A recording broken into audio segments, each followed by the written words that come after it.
Okay, this is section 8.1. We're going to kind of fly through these initial questions. The first one says, suppose a simple random sample of size n is drawn from a large population with mean mu and standard deviation sigma. The sampling distribution of x bar has mean mu, and that's how it would be denoted, and the answer would be mu. So what is that really saying? It's saying that whatever your sampling distribution is, the mean for that, it's going to be the exact same mean as your population. So if your population has a certain mean, that mean is going to be the exact same mean as whatever sample you have, okay?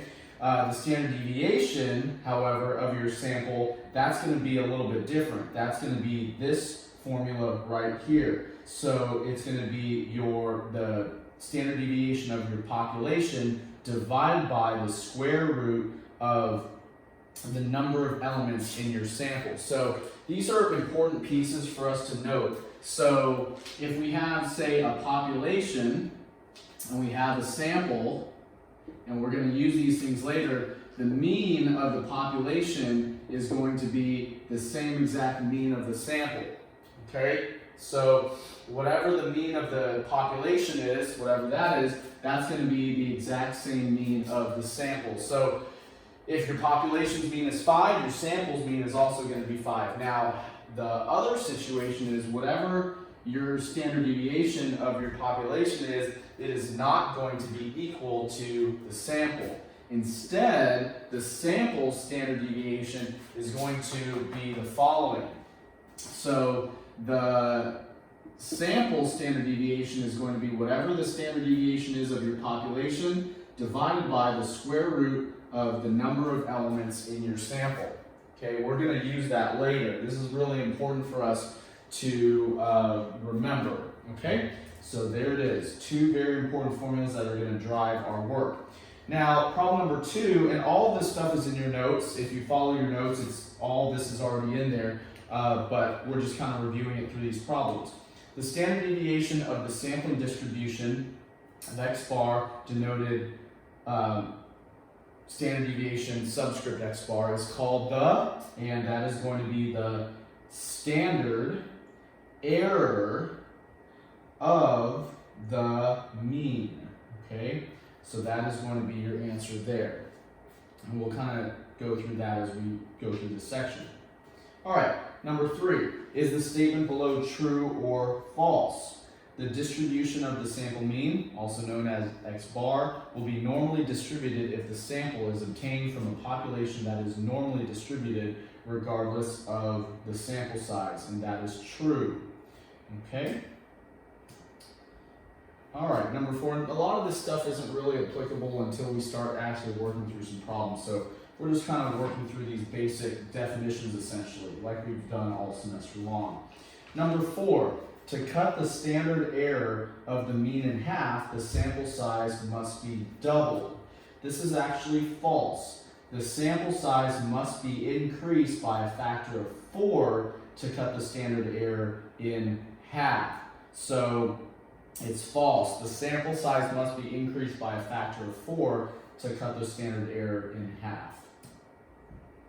All right, let's take a look at number 5. So number 5 is where we start to get into our first round of application. A simple, but also a little definition to get started.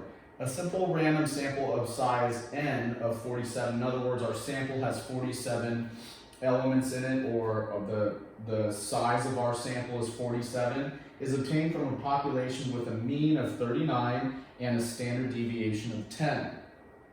So notice how you got to really start to pay attention to the terminology and the symbols that are being used so you don't confuse population and sample. So whenever they use just the regular mean mu, they're referring to the population. Whenever they use the regular sigma, they're referring to the population. Now if you start to see this with the x bar subscript, now you know you're working with the sample. Now, what we do know is that our sample is 47. So the size of our sample is 47. And this right here is going to be relevant later. But right here, in these two elements here, or these two items, those are referring to population, and this, of course, clearly is referring to the sample. All right, so with that said, let's answer this definition here related to the central limit theorem. Does the population need to be normally distributed for the sampling distribution of x bar to be approximately normally distributed y? So the answer to this is in your notes, and the answer is no, because the central limit theorem states that regardless of the shape of the underlying population, the sampling distribution of x bar becomes approximately normal as the sample size n increases. So that's going to be this choice right here.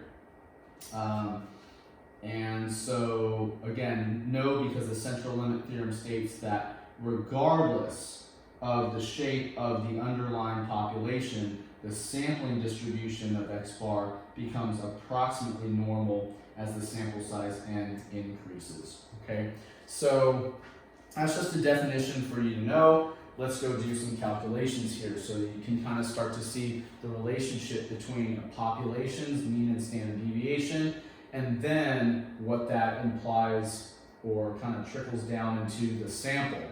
All right, what is the sampling distribution of x bar? Select the correct choice below and fill in the answer boxes within your choice. Okay, so we actually need to do a calculation, and so what we first need to know is to ensure that we select the correct pieces. So first thing is to know that whatever happens here, we would need to know that our sampling distribution is normal and approximately normal. That's the first thing. So it's not going to be uniform, it's not going to be skewed left, it's not going to follow a t-distribution. It is simply going to be normal or approximately normal, and now we can do the calculations, these calculations right here. That's where it falls in. So the first thing you need to know is which one of these you should choose. Uniform, no. Skewed, no. T-distribution or following a t-distribution, no. It's going to be normal, okay, or approximately normal. And now what we can then do is answer the mean and standard deviation for our sample. So if we take a look here, the mean and standard deviation of our sample, the mean is going to be, well, what did we say earlier based on our definitions? The mean of the sample is going to be the same as the mean of the population. So since the mean of our population is 39, the mean of our sample is also 39.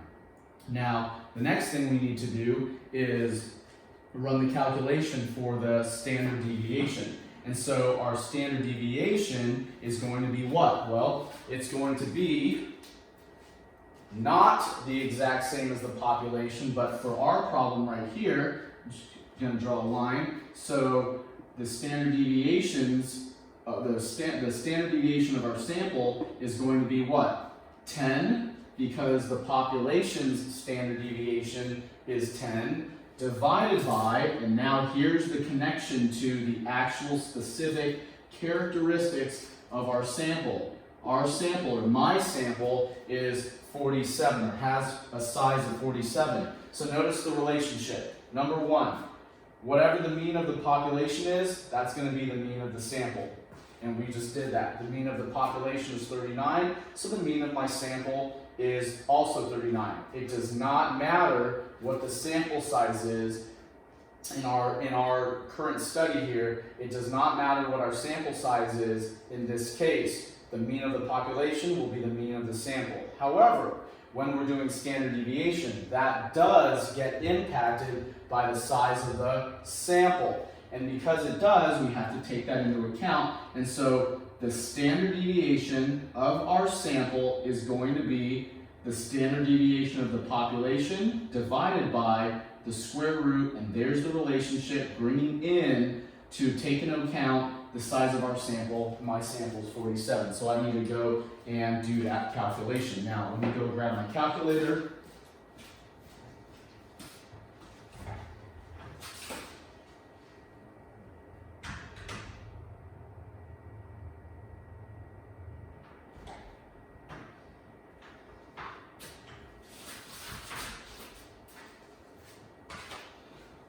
so let's do that calculation.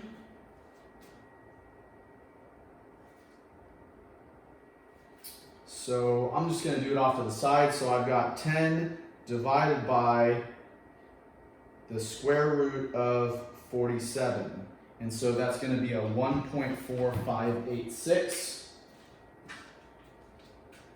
And it says round to 3 decimal places. So 1.4586, 3 decimal places is going to be 1.459. So there is, or should be, the standard deviation of my sample. Okay? And there it is. All right. Okay, so that takes care of problem number 5. On to problem number 6.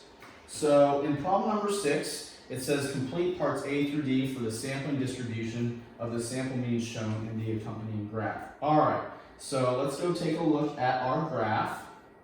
So here's my graph. Remember, you're going to want to take into account some of the things that we've already learned, and so make sure that we're thinking about that, keeping this in mind. And so we have a sampling distribution right here. So remember that we've got, here's a population, and then here might be the sample from that population. And so this particular sampling distribution is representative of this one, okay? All right, it's got a mean, and it has a standard deviation, and then that, of course, has some relationship to the population, okay? And so let's answer some questions. What is the value of mu subscript x bar? In other words, what are they saying?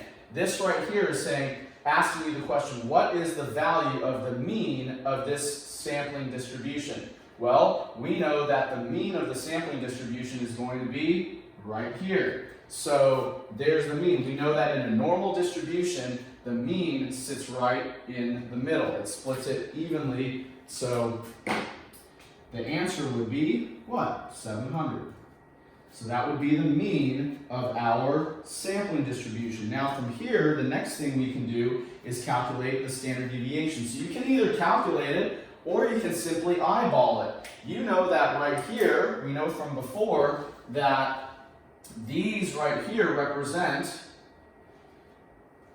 our standard deviation, or at least markers for our standard deviation, lower and upper limits of it. And so we know that the space between the mean and our one standard deviation, another standard deviation, that would represent our actual standard deviation. So whatever the distance between these two, the difference between these two, that's going to be our standard deviation. How many is that? 680 to 700 for me is going to be 20.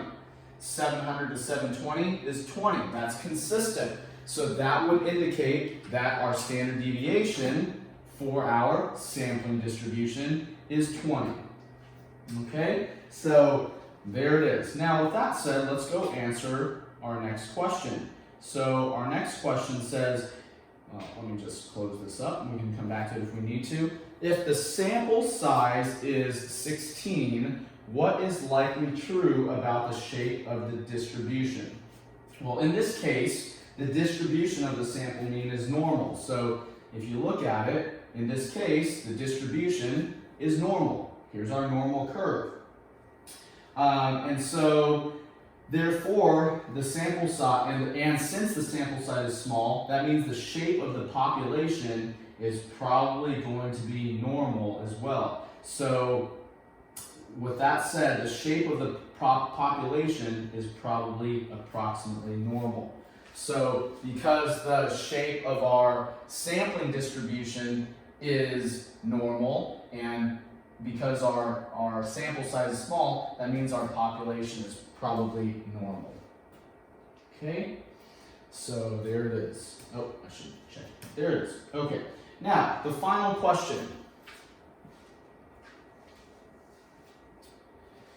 If the sample size is 16, what is the standard deviation of the population from which the sample was drawn? So the way that you're going to go do this is you're going to do a back solve of this. So what we're going to do is we're going to draw upon this right here that we used before to back solve this. So we know this is a great way to find, or the way to find, our standard deviation of our sample. That is the way that we would do it. Well, they've told us some key pieces of information. They've told us two things within this problem, or we found it. The first thing is we know that the standard deviation of the sample is 20.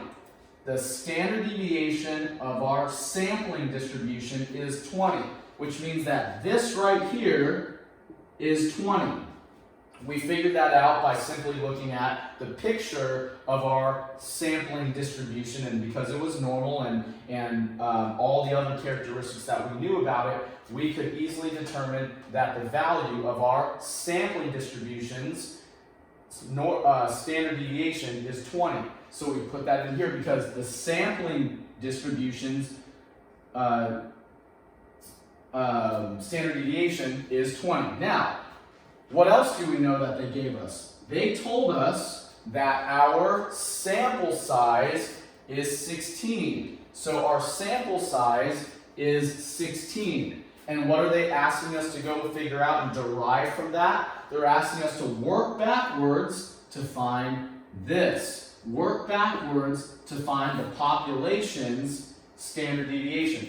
They have a relationship. The population standard deviation does have a relationship to the sample standard deviation. As we discussed earlier, it's not a one-to-one like the mean is. The mean of the population is the mean of the sample, and the mean of the sample is the mean of the population, and we could talk about that as well like we already have. But in this case, we're talking about the standard deviation. They're not one-to-one, but what we do know is that the sample standard deviation is the population standard deviation divided by the square root of the number of elements in our sample. So by solving this, or back solving it using some basic algebra, we can then find out what the original population's standard deviation is, or what it probably is. So with that said, I'm going to go do some quick algebra right here. So 20 equals the standard deviation of the population divided by the square root of 16 is 4, and then if I multiply both sides by 4, then I know that our population's standard deviation is 80. And that is how we figure out that one. Okay? So there it is.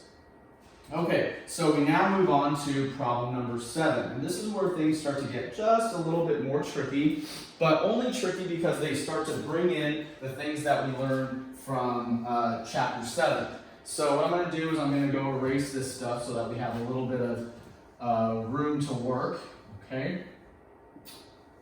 Let's do this.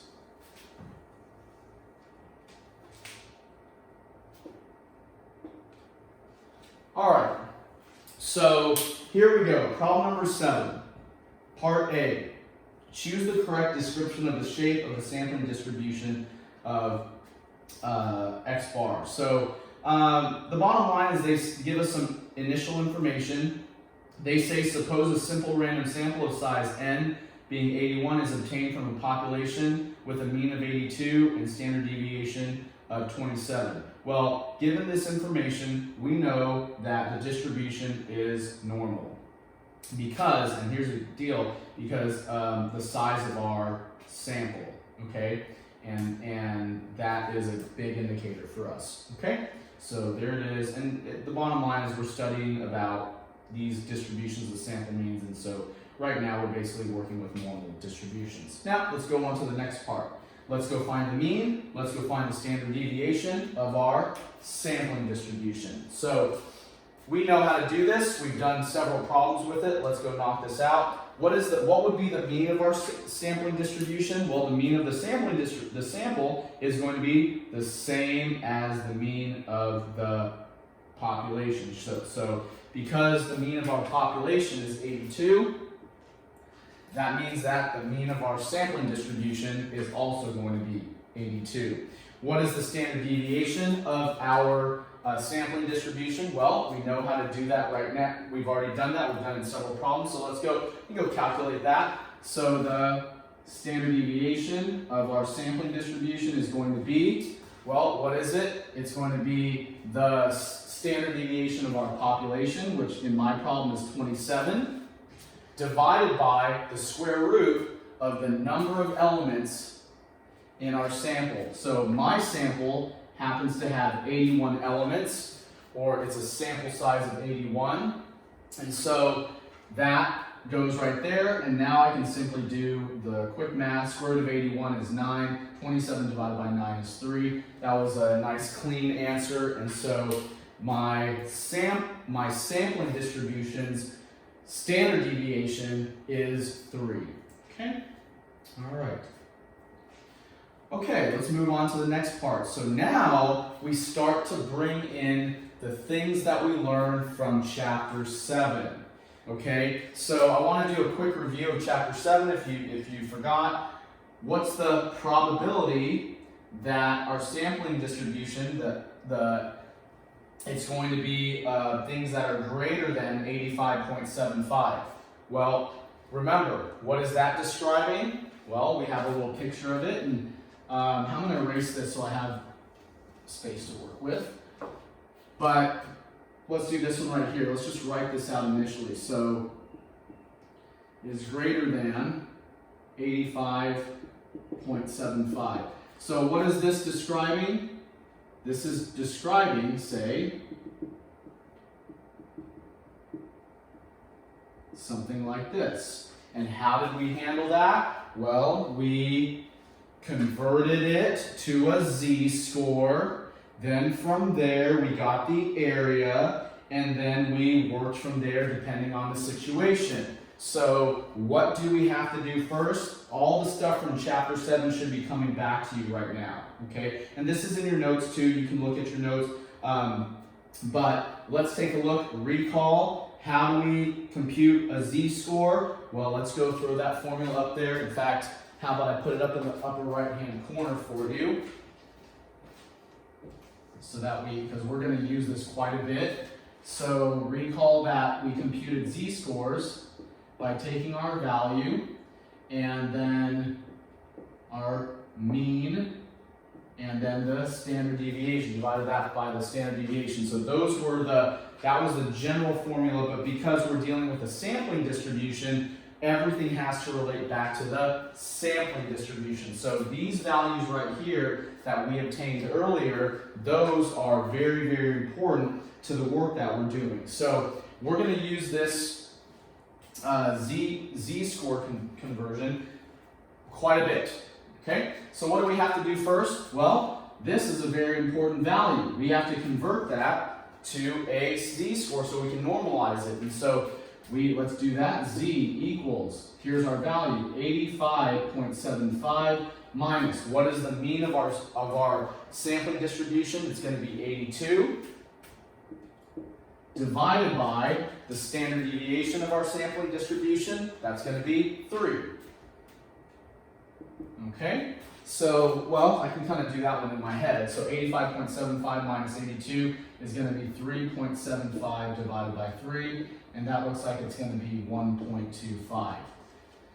Okay, now of course you can use a calculator for that. Mine just happened to be a relatively easy calculation. Hopefully I didn't make a mistake there.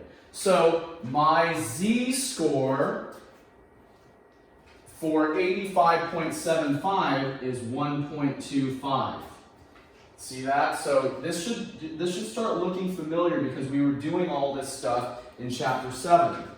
Okay, so now what's the next thing we need to do? Once we know our z-score, we have to go find the area associated with that. So let's go, I'm going to use their table. So 1.25, here's my table of values, 1.250, 1, 2, 3, 4, 5. There it is, 1.25 is connected to 0.8944. Let's just double check that. 1.2, 0, 1, 2, 3, 4, 1.25 has an area of or probability 8944. Now, is that the answer?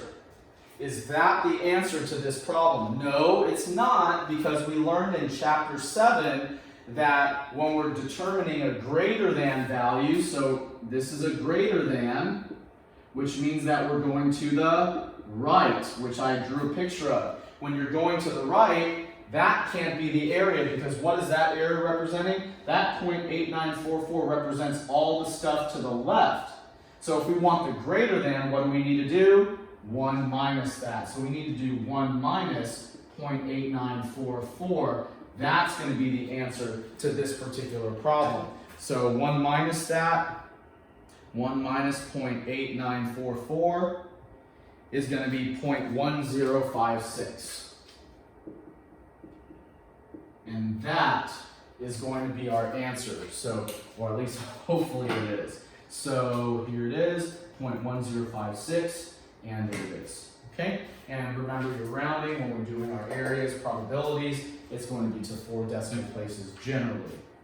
All right? So really, is there much that's super new here? Not really. There's a little bit that's new, but it's really asking you to kind of draw upon your prior knowledge from chapter 7 and bring that into this whole sampling distribution concept.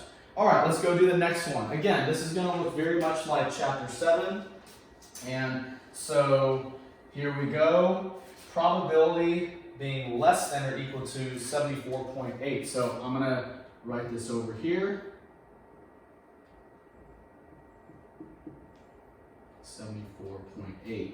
So here it is. Again, recall we're going to need to utilize this information. Let's draw a quick picture if you didn't recall what we were doing in chapter 7. So in this case, we're going for 74.8.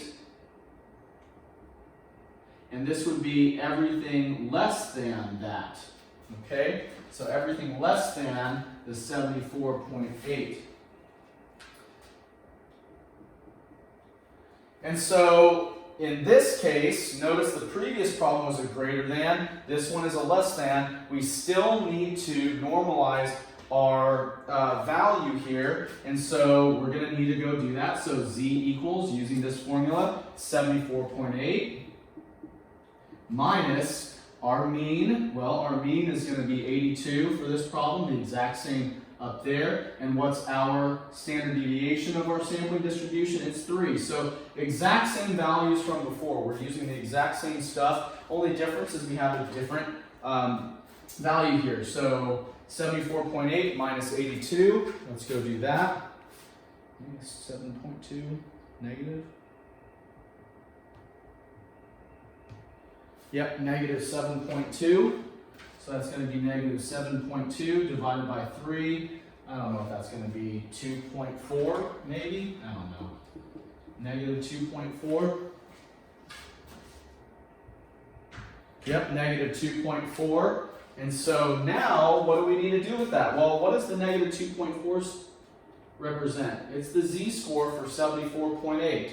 So we need to go figure out the area associated with negative 2.4. The area under the curve, the probability for that. Let's pull up our curve here, our table of areas, negative 2.40. And so here's negative 2.4 and O, negative 2.40, because that's what's implied there. And so what's the area? 0.0082, 0.0082. And so the question is that the answer? And of course the answer is yes, it is the answer, because when you're doing less than, then that means we're going to the left. And all of these areas, as we remember from chapter 7, mean that they're going to the left, or are inclined to be to the left, or for the left. So this is 0.0082. That is indeed our answer. There you go. Okay? And so that's the next part. And we go to our final part. So again, recall that all of these roads are kind of bringing together Chapter 7 into our 8.1, and so now what we need to do is our final piece, which is a between piece. So I'm going to erase this right here, and we'll go do the between part of things. Okay, so let's take a look at what we have here. We've got the probability of our value being between 79.15 and 86.5. All right, so that is what we're looking at here. Now, how do we do a situation that was a between? Well, what we needed to do before in Chapter 7 was figure out the z-scores for each of these. And how about we just draw another picture just to reinforce this idea. I'm going to put it over here because I know I'm going to need some space. And so let's say that this was the mean. I didn't draw it in previous problems, but let's say that was the mean of our sampling distribution. This might be, and what was our mean? Our mean was 82. So our mean of our sampling distribution is 82. And so they're asking us 79.15. Where's that? 79.15, 86.5. And they're asking us to find the probability of this area right here between the two. Well, in order to do that, we need to normalize both of these, convert each of these to z-scores like we did before. So let's go do each of those. So z of 79.15, 79.15. I'm going to do the exact same thing that I did before, minus 82 divided by 3. I need to do that for the 79.15, and I also need to do it for the upper limit, 86.5 minus the 82 divided by 3. So notice it's very repetitive. It's the same stuff that we've been doing before. So once I get these two, that will be the z-score for each of these, and then we'll close down the problem with that final piece. So of finding the difference between the two. So here we go. 79.15 minus 82, that's negative 2.85. I'm not even going to write it down. Negative 2.85 and then divided by 3 is negative 0.95. Okay?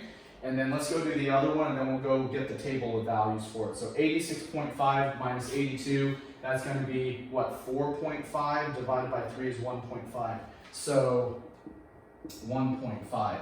And so now I've got my z-scores for each of those. What's the z-score for 79.15? Negative 0.95. What's the z-score for 86.5? It's 1.5. And so now what I need to do is find the areas associated, or probabilities under the curve, areas under the curve that are associated with each of those. So I've got negative 0.95. Let's come over here, negative 0.95. Here's negative 0.9. Erase this again. So there's negative 0.9, 0, 1, 2, 3, 4, 5. There it is, 0.1711. Okay, that's an important value right there. Now we got to go do the other one. Our other value is 1.5. So 1.5, let's come over here. How about I just save myself a little work? And 1.5, and that's going to be a 1.50. So that's the probability or area under the curve for that, 0.9332. And so we learned in Chapter 7 that the way to find the answer, because these aren't the answers to the problem, these are just the areas down and areas down, the difference between these two is going to be the answer. So if we subtract those two, that is the area under the curve between the lower and upper limit. And so I've got 0.9332 minus 0.1711, and so that's 0.7621. And that right there is the probability for between those two values. That's the area under the curve between those two values. So hopefully that's the answer, 0.7621. All right, and there it is. Okay, so that takes care of problem number 7. let's move on to problem number 8. All right, so we now have a pretty decent idea of what's going on here. And so, I already got this stuff circled. We're going to see very similar things come up. And let's take a look at problem number 8. Here we go. So we have a random sample of 13, size 13. It has a population mean of 68 and a population standard deviation of 15. Okay? And so the first question is, what must be true regarding the distribution of the population in order to use the normal model to compute probabilities regarding the sample mean? Assuming the normal model can be used, describe the sampling distribution. Okay, so the bottom line is, like we said earlier, the population must be normally distributed. So that is what must be true. Okay? And then, from there, assuming the normal model can be used, all the things that we've been talking about, describe the sampling distribution. So what's the sampling distribution? Well, what they're saying is, when they say describe the sampling distribution, they're really asking you to compute these things again. Here's our population information. Here's the information about our population. Give us a description of the sampling distribution. So if we have a snapshot of what the population looks like, we can then figure out the snapshot or description of the sampling distribution, so long as we know the size of the sample. So with that said, let's go calculate all of those things for my problem or yours. Whatever yours ends up being, but it's the same concept. Okay? So, here we go. Let's do the same things that we've been doing. So, if I know that the mean of my population is 68, then I also know, or I immediately know, that the mean of my sample is 68, or my sampling distribution is 68. We learned that over and over again. We've done it in several problems. So, with that said, which one of these could it be? Well, they're all correct in this area, so we haven't eliminated anything. Okay, let's go do the standard deviation. So the standard deviation of my sampling distribution is going to be whatever the standard deviation is of the population. In my case, it's 15, divided by the square root of the size of my sample. Mine happens to be 13. So that's my starting point. Well, which one is that? So for me, that looks like it's going to be this one. So C is the correct choice for my problem. All right? Okay. Now, with that said, we go do all the same things that we just did in problem number 7. So, look, here's another scenario, just like we saw before. Let's go find the probability that our sampling distribution is going to be less than 72.1. Okay? Which scenario is this? Let's kind of get started. Which scenario is this? It's a less than. Well, let's just kind of write this down. Our mean is 68. What's the unique value that we're dealing with? 72.1. So that's going to kind of fall right here. What do we need to do? Well, we want to find the less than. So this is a less than, so we're going left. Less than, left. And so we want to figure out the area under the curve to the left of 72.1. What's the probability of that? Let's go take a look. Same stuff that we've been doing all this time. So I'm not going to do the equal to part right here. We first need to convert that to a z-score, so 72.1 minus the mean, 68 in my case, divided by our sampling distribution's standard deviation. Well, I don't really want to use this or keep typing this in, so I'm going to go figure out the calculation for that. So 15 divided by the square root of 13. And so mine is approximately 4.16025, so I'm going to say 3, okay? So hopefully that doesn't mess me up by rounding. 4.1603, okay? So now I can go figure out the rest of it. So 72.1 minus 68 is 4.1 divided by 4.1603. I'm not going to write all that work up. You guys know how to do that. So what does that give me? It gives me a z-score of 0.9855. So recall that z-scores go to the hundredths place. And so I'm going to round that to approximately 0.99. Hopefully that does not mess me up in any way. Okay, so let's take a look here. What is it? 0.99. So FYI, what is that? That's right here. So that would be the equivalent z-score, 0.99. And so 0.9, there's 0.9, and then all the way at the very end is this, 0.8389. So that gives me an area of 0.8389. Is that the answer, or should that be the answer? It should be, because we want everything to the left. Now, if for some reason that's not the right answer, it's probably due to rounding, which we'll deal with if for some reason it comes up. 0.8389, and they take it, so that's great.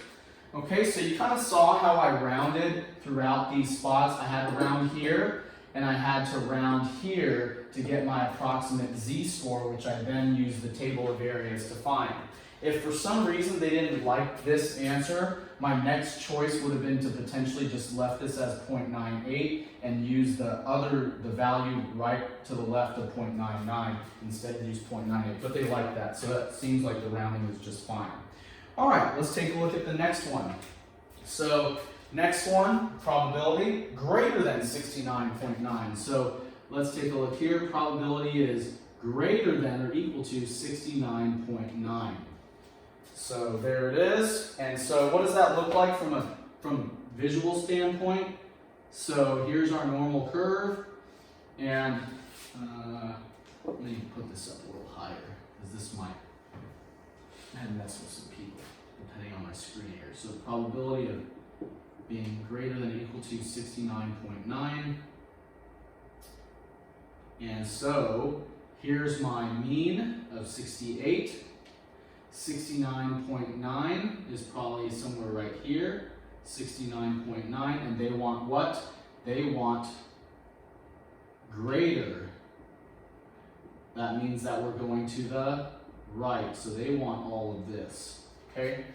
So what do we need to do? Same thing that we've been doing, which is first get the z-score for it. 69.9 is my value, minus 68, which is my sampling distribution mean, divided by 4.1603. Where did I get that from? That's the approximation of our sampling distribution's standard deviation. And so now I'm going to go do that calculation. So the only thing that changed was our value here, 69.9 minus 68, which is 1.9, of course. Divide that by 4.1603. And so that gives me a value of 0.45669. So 0.45669. Of course, we only care about the first two decimal places, so that, and because the previous problem seemed to be fine with us rounding, I'm going to round that to 0.46 as my z-score. So 0.46 is the z-score that goes with this, and so now I need to pull my table of areas to find the area for 0.46. All right, so 0.46, there's 0.4 right here, and 6 right there, 0.46. So that's a 0.6772.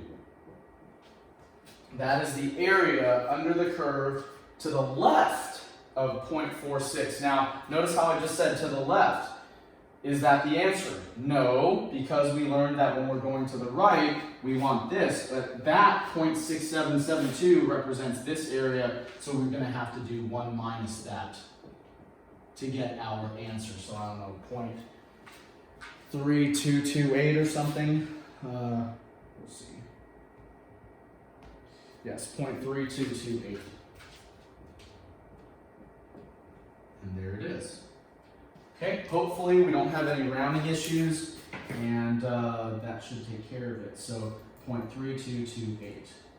All right, good. And we can, that's it. They didn't even want the between case. That's it. Wonderful.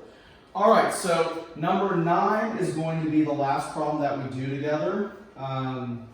And so 10 is very similar to 9. Let's go take a look at it and knock this out. Let's see if it looks similar to the things that we've been doing in the previous problems and can just carry over our knowledge. All right, let's take a look. Suppose the lengths of the pregnancies of a certain animal are approximately normally distributed with a mean of 167 days. Okay, that's starting to look pretty normal. Standard deviation, 16 days. Okay, is this normal information that they would have given us? Sure it was. They just gave us a snapshot of our population. That's the information about the population. So we can expect that they're going to probably ask us some things about this and then start doing some tying in of chapter 7 into the stuff that we're doing. Okay, what is the probability that a randomly selected pregnancy lasts less than 161 days? Okay, notice they are immediately jumping into this kind of stuff. What's the probability that a pregnancy lasts less than 161 days?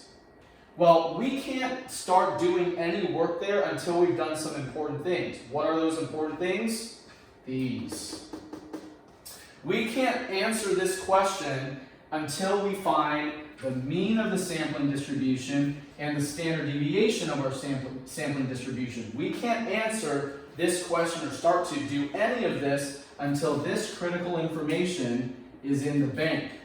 Okay? We can't do anything until that's done. Now, the question is, well, how come they didn't ask us for that? Well, because they hope that you already kind of know that in order to answer any of these questions, you have to do this stuff first. In order to answer any questions about a sampling distribution, we're going to have to go do some prerequisite work. Okay, so let's go take a look at those items first. And so let's take a look here. First and foremost, the mean of our sampling distribution is going to be 161.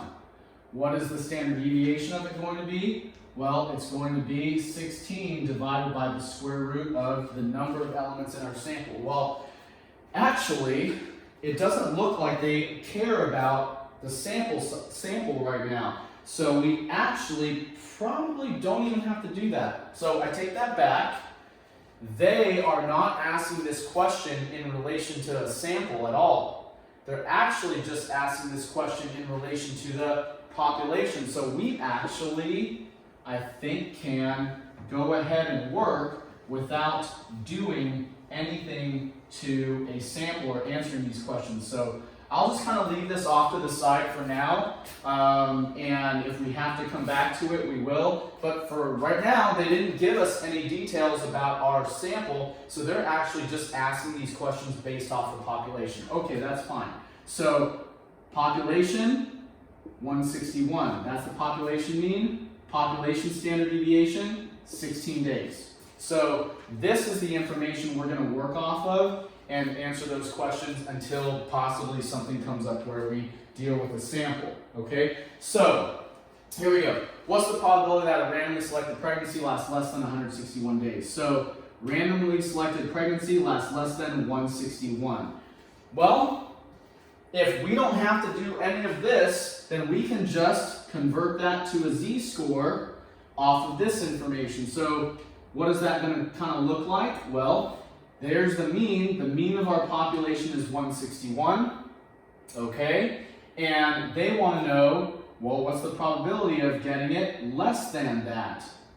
It just so happens that they pulled a value that happens to be, in my problem, identical to my mean. So let's go convert that to a z-score. 161 minus the mean 161 divided by standard deviation, 16, which is 0, divided by 16, which is 0. Okay, there's nothing wrong with that, and that makes sense. If your value here that you're converting also happens to be your mean, and that splits it in half, that should be a 0. It's in the exact middle of our table of values. So that's not a big deal. No need to panic there. Yours might not be that though. Okay? So 0.0, oh, that's my negative 0.0. So 0.0 is 0.5. Well, yeah, it doesn't make a difference. Okay? So that's going to be 0.5. So the area is 0.5. And that makes sense, doesn't it? Because 0.5 splits it in half. The probability of getting that is 0.5. So is that the answer? Of course it is. And even if it was greater than, it would be the answer because 1 minus that. So that should be the answer for my problem. Okay, yours might not end up being exactly that, and that's okay.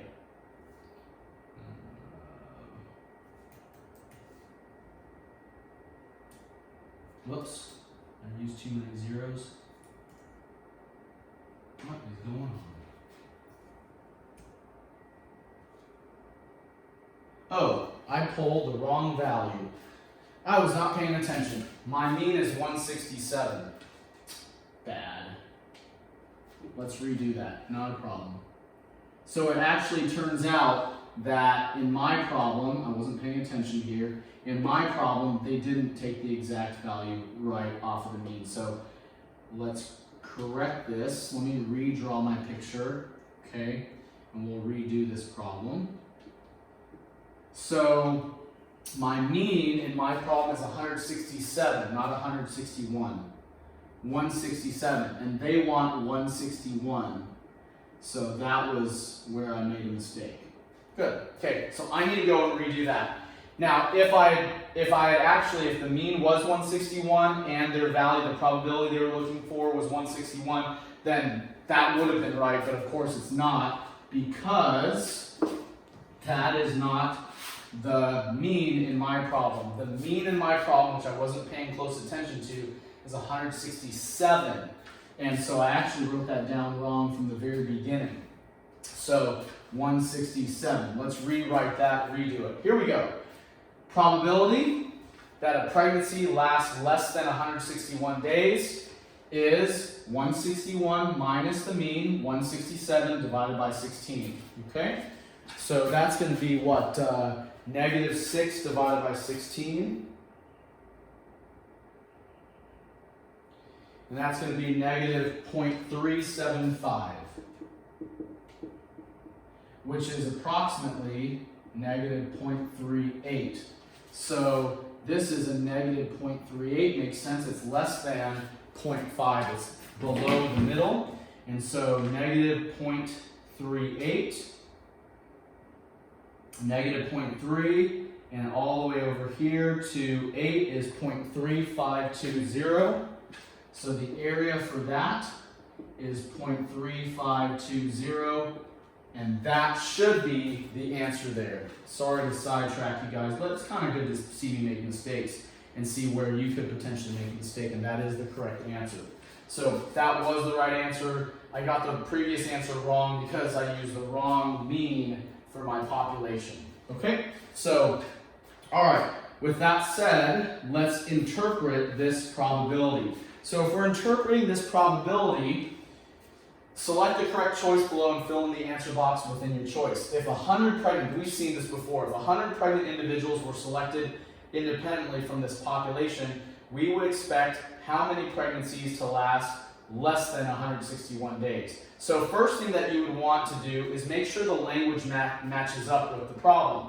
My problem was less than 161 days. Less than, left, less than 161 days. So my language should match that. This one is more than, that's out. This one is exactly, that's out. This should be matching that, less than 161 days. And how do you actually answer that? Well, whatever your probability is, multiply that by your whatever sample that you're taking. So I have 100 individuals that I'm sampling, and so, or taking from my population, I'm sampling from my population. If I know that the probability that a selected pregnancy will last less than 161 days is 0.3520, then if I just multiply that by the number of individuals that I'm selecting, I should get an answer. And so that's going to be 35.20. In other words, and if I round properly, round to the nearest integer, that means round to the nearest whole number, that is going to be about 35 people. So I should expect, if I were to select 100 pregnant individuals from my population, that about 35 people would have a pregnancy that would last less than 161 days. Okay? All right. Okay, so now let's take a look at the next part. Part B. Suppose a random sample of 20 pregnancies is obtained. Okay, now we're starting to see the stuff that we've seen before. Random sample of 20 pregnancies. Are we going to continue using this data? No. Now to answer this question, we have to jump into a sampling, a sample group, okay? So this sampling distribution is now going to be used to then answer the questions like we did in the previous problems. Okay, so suppose a random sample of 20 pregnancies. Immediately, what can we fill in here? We know our mean because it should be the same as the population, but our standard deviation is going to depend on the number of elements in our sample. Mine happens to be 20.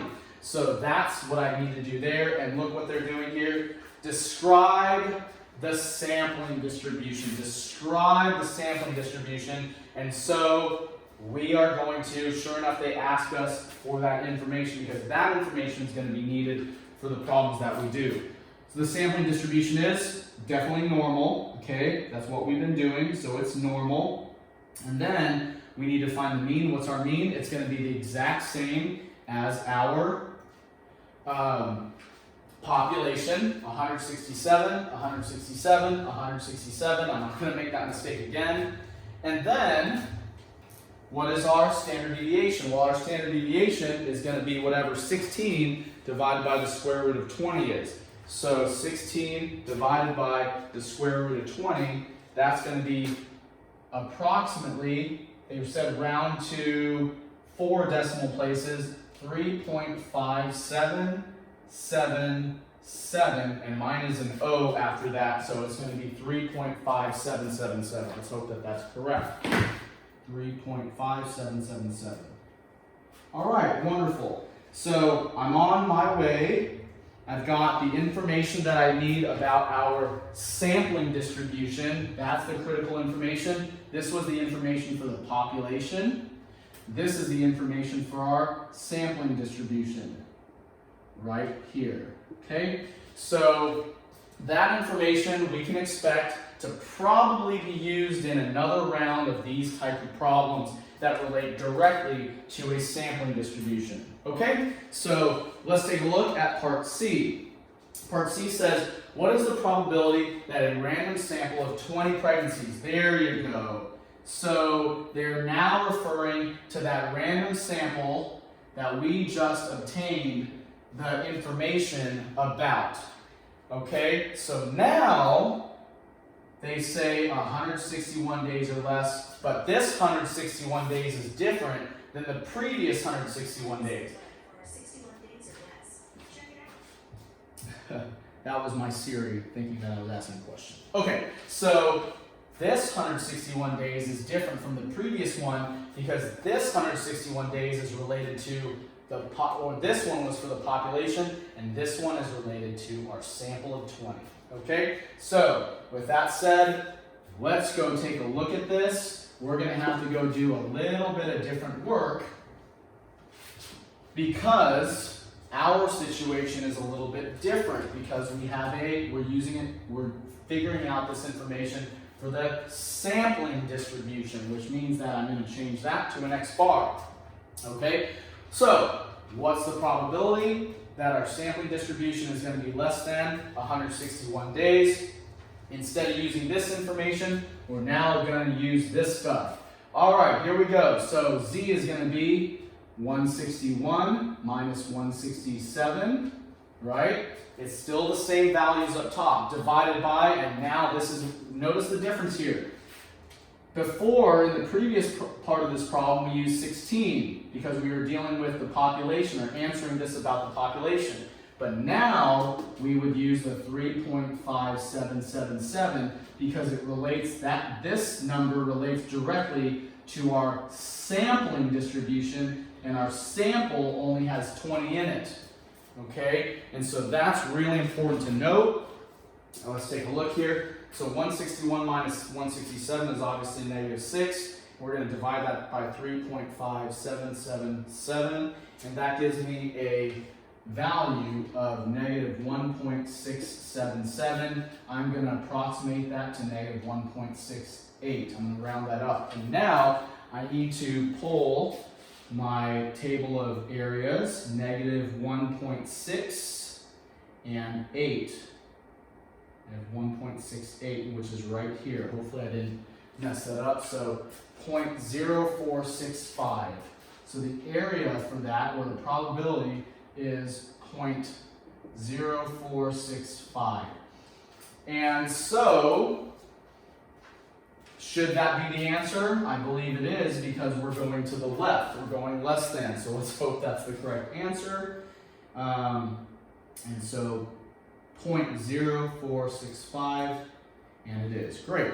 So now we need to answer this about our 100 people that we select. So here we go. If 100 independent random samples of size 20 pregnancies were obtained from this population, so in other words, we have this large population, and if we were to take a bunch of samples of 20, because that's what this is describing, samples, random samples of 20. If we were to take random samples of 20, we would expect how many samples to have a sample mean of 161 days, or, and this is where we need to check our language, less. 161 days or less. This one looks right. 161 days or more. Wrong. Exactly 161 days. That's wrong. So we need to use A because it matches the language that we had. 161 days or less. If this said more than 161 days, then we would take B. It just depends on your situation. And so all I need to do to actually answer this is multiply our probability by 100. And so that's going to be 4.65. Round that up to the nearest integer. So that's about 5 people. So in a sample of 20, if we pull little samples of 20 based on our information here, based on everything we know, we would expect in a sample of 20 to have 5 people, about 5 people, that would have a pregnancy that would last 161 days or less. Okay? And so there it is. All right, wonderful. So let's go to the next one. So the next one says, what is the probability that a random sample of 36 pregnancies has a mean gestation period of 161 days or less? All right, so can we use this same information? We can use the same mean, but can we use the same standard deviation? And the answer is no, because the sample size has changed. We can't use the same standard deviation over here that we used in the previous part because this standard deviation is for a sample of 20. So when you're doing your problem right now, you need to be really careful that you pay very close attention to the sample size in part D here. Did it change? If it did change, you're going to need to change your standard deviation of your sampling distribution. Because if you leave it as the same value and dump that value into this analysis of whatever they're asking you to do, it's going to be wrong. Okay, so mine, I've got to change because my sample size change. Be very, very careful. So I'm going to go ahead and recalculate this. So 16 divided by the square root of 36 is really like 16 divided by 6. So 16 divided by 6 is going to be 2.66, a bunch of sixes. So 2.6666. I'm just going to round that up to 7. Okay? All right? And so now let's go answer the question. What is the probability that a random sample of 36 pregnancies has a mean gestation period of 161 days or less? So it looks like we're still asking the 161 days or less question. So we're still doing this. We're still going less. It's still 161 days. But what value changes here? The standard deviation. That value changes because what happened? The size of our sample changed. And when the size of the sample changes, instead of taking 20 groups of 20, we now have groups of 36, it should change our probabilities. So all this is going to change. Why didn't the numerator change? Because regardless, because everything's normally distributed, the mean of the population is the mean of the sample. And we're still doing 161, so that doesn't make a difference. All right, so let's go calculate that. So that's going to be still -6, 161 minus 167, but I'm now dividing it by 2.666, and I round it up to 7. So what is that? That's going to be negative 2.249, so I'm going to approximate that as negative 2.25. And that is the z-score for this one. So the z-score changes depending on the size of your sample. So let's go to our sample, negative 2.25, negative 2.20, 1, 2, 3, 4, 5. I hope I didn't bounce around. So that's 0.0122. So my area, or my probability, is 0.0122. And so, is that the answer? Is that the answer? It should be, because we're doing less than. So this should indeed be the answer. Hopefully we didn't make any mistakes in rounding or whatever. If we do, we're going to have to back up.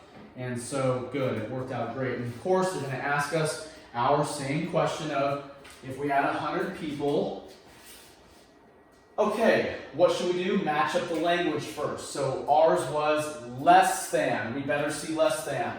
Exactly. No. Less. That looks good. More. No. So this is, for me, the correct one. And so if 100 independent random samples of size 36 pregnancies, or 36 pregnancies in our sample, were obtained from the bigger population, we would expect how many samples to have a sample mean of 161 days or less? Well, multiply this by the number, and then that's going to be 1.22, and so round that, that's going to be approximately one sample. One sample. Okay? So only one. All right, there it is. Okay, part E. We move on to E. So let's take a look at part E now. And in part E, we need to check our sample. What might you conclude if a random sample, okay, so we're still talking about the 36 pregnancies one. So if they ask for it, this same information still applies, okay? Result in a mean gestation period of 161 days or less. So if I'm interpreting this, I would consider this unusual if the period is less than 167 days. Okay, and there it is. All right, and to our final part here. And what is the probability a random sample of size 18? Oh boy, so they've changed it again. You can't use 36, you can't use 20, because our sample size has become 18. So you have to go and change If it did for you, for me it certainly did, you're going to have to change that information. And all that information is going to change your values through here. And I think that we're going to have something, gestation period within. This is going to change everything. So this whole thing's going to change.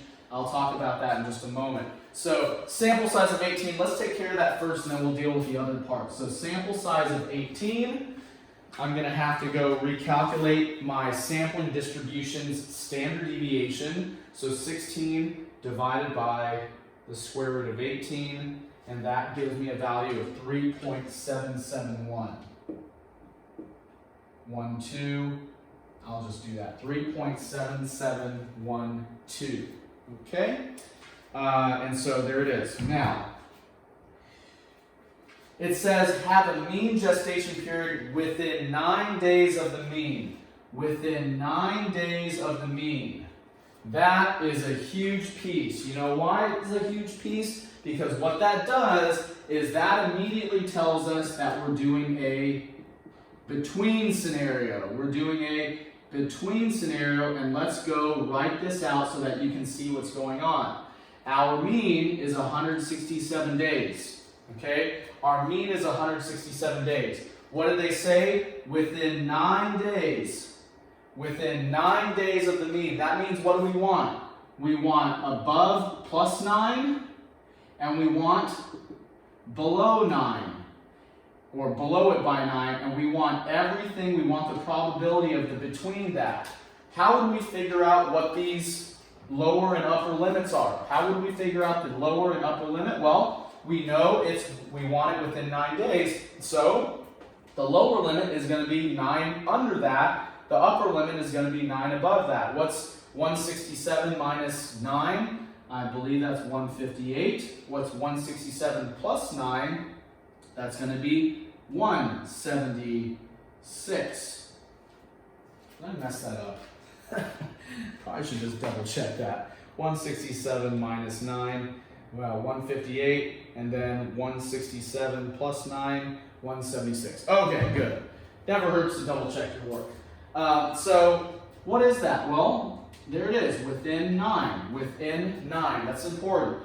Well, now that you know that, we can go calculate the between just like we did in the previous problems. We're going to need to normalize our values here. So we're going to have to compute 2 z-scores, right? One for 158 and one for 176. These are very important values here.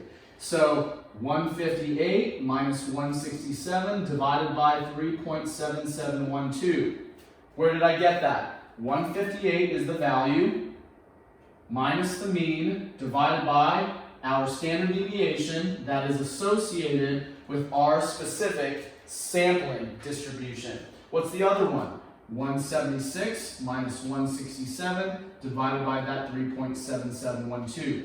If you are not paying attention and don't change your standard deviation to accompany the sample size, you're going to make a big mistake. Your answer is going to come off just a little bit wrong.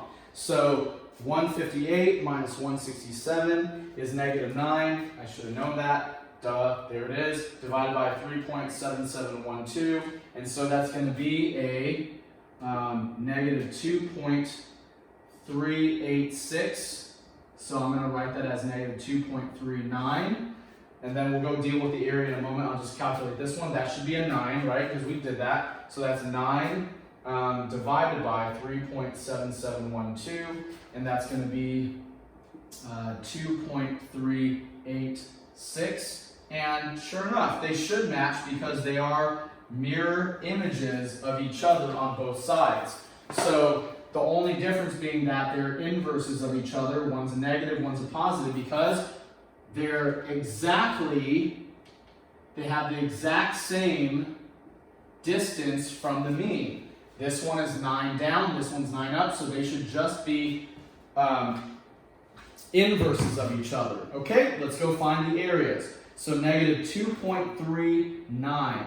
Negative 2.3, there's negative 2.3, and we're going to need to go all the way to the other end. 0.0084. So the area for that is 0.0084. Okay? And then we need to do the other one. So for 2.39, so 2.39 all the way to the other end is 0.9916.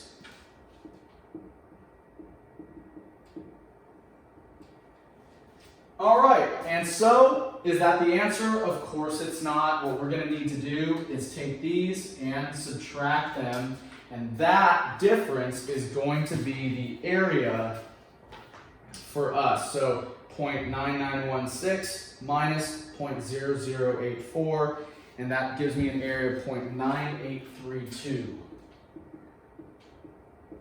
There it is. Hopefully that's the answer. We did a lot of work to get to it. And so 0.9832, great. And then that'll do it, okay? So this section, we're only gonna work up to problem number 10. You could go all the way to 13. You have pretty much all the information you need to do it. 10 for sure you can do given everything we've done, and that'll do it.